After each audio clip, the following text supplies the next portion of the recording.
Hey guys, it's Impractical Gaming, and we're back for another installment of the top indie games that I found in the past month. Now, the indie games that I tend to find are always very different, but this time around especially, they're not just different types of games, they're different platforms, various release dates, and I actually got to meet one of the devs for one of these indie games, which was really exciting for me. Now, technically these indie games weren't released in October, in fact one of them isn't even out yet, and only one of them you can get on Steam, sort of. But they are all free, and as usual, I will leave the links to their websites and to their Steam pages in the description below.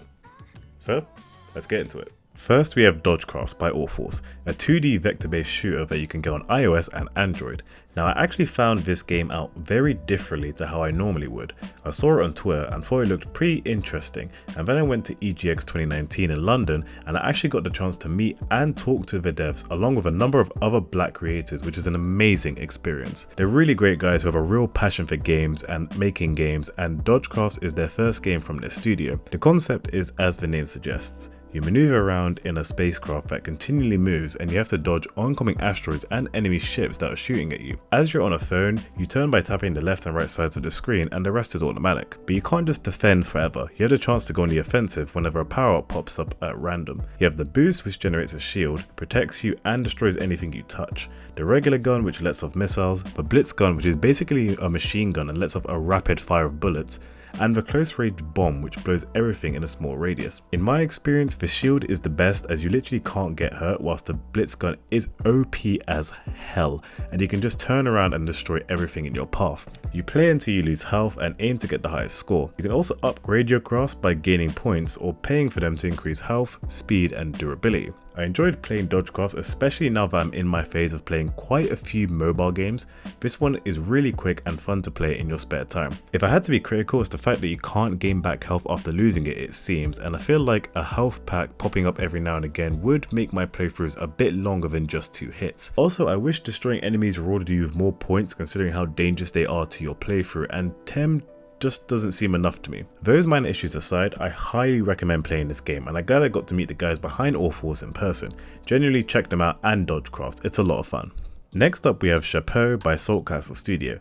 Now, similar to Dodgecraft, I found this game on Twitter and it's actually not out yet, but you can get early access, which I'll leave a link to in the description. This multiplayer party game puts you against your friends, or in this case multiple bots, and you have one objective, which is to be a hat and sit on people's heads. Strange concepts, but I can get down to it. There are different people you have to attach to, and whoever gets there first gets coins, and the one with the most coins wins. You can jump, double jump, dash, wall slide, and even bash your opponents out of the way, which if you deal enough damage can knock out their coins for you to collect. If that's not enough, you can collect these boxes which give you power-ups, which can attach you to opponents, attach anchors so they can't move, and a range of other power-ups to give you the edge. You can dress up your hats in different colours and styles, from top hats to builder hats to bowl caps, which was my personal favourite of the lot, and you get to play in fairly small but well made and enjoyable maps that have a lot of verticality and obstacles in the way to make it harder to find your target. For a game that is still in beta and in development, it's a hell of a lot of fun, and we need more indie party games which you can play with your friends. The controls take some getting used to, and it's advised that you use a controller, not a keyboard and mouse,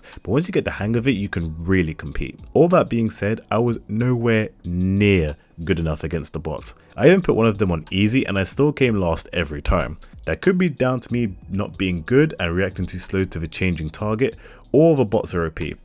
I like the latter, it makes me sound less crap. I think the sensitivity on the controls needs to be a bit higher, or give me the option to customize it in game to make it feel more free and easier to control. And it's maybe asking a lot, but I would like there to be more variety in the targets. They do all have different clothes, but it's difficult to ascertain the difference as they all have virtually the same face. I know how difficult and expensive character modeling can be, so this is more of a bonus point rather than a must-have, because on release I anticipate this could be a really popular game on the Steam store for a lot of people. And finally we have I Am Fish by Bossa Presence. Self-explanatory, you're a fish. A very poorly controlled fish, might I add. If you ever played games like I Am Bread or simulator games of that ilk, then you'll feel really at home with I Am Fish. Now, if you don't like playing those games, I beg you, don't touch this game unless you know what's coming to you. It's a simple concept. You're a fish in a bowl that's trying to get back to the ocean. You can wag your tail to move forward and tilt a bit to get into position. You dodge obstacles and try to maneuver your way through without breaking the ball, or you suffocate to death. That's about it. Not much else to it, but I feel like that's the point. It's more there to annoy you and frustrate you, and it gives you a real sense of accomplishment when you do complete the level. Or utter despair when you die and you get this really sad death scene where you have no choice but to flap around gasping for air. It also gets pretty real when you manage to escape the ball only to die to a stray ball. And I have to say that happened a lot, because I am not good at this game. Actually, I'm not sure if I'm not good or if it's even possible to be good at this game. I've been stuck on roofs, bounced off trampolines, and fallen countless numbers of times to my death. This game knows exactly what it is, and it is in early beta, so it's not officially out yet, but I do highly recommend playing it. I also highly recommend using a controller unless you really are a masochist. Well, that's it from me. If you enjoyed, then leave a like, subscribe, and make sure to leave a comment down below about what you guys thought about this month's indie games. Thanks for watching, and I'll see you next time.